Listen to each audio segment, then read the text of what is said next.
Potentially dangerous weather situations, specially built receivers are automatically activated to warn of the impending hazard. Tests of these receivers are normally conducted between the hours of 10 a.m. and noon Mountain Standard Time.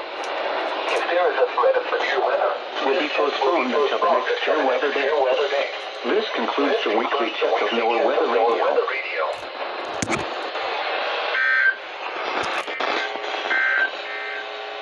The official NOAA.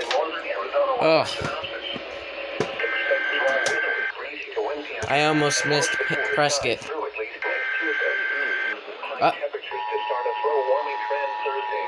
That's my notifications. Whoopsies. But, yeah. I forgot to put a radio on Prescott. Good thing I had him ready. But yeah, that was Prescott and Payson. So that's cool. And this thing actually went off, so that's good. Well, I'll see you in the next video when Phoenix goes off.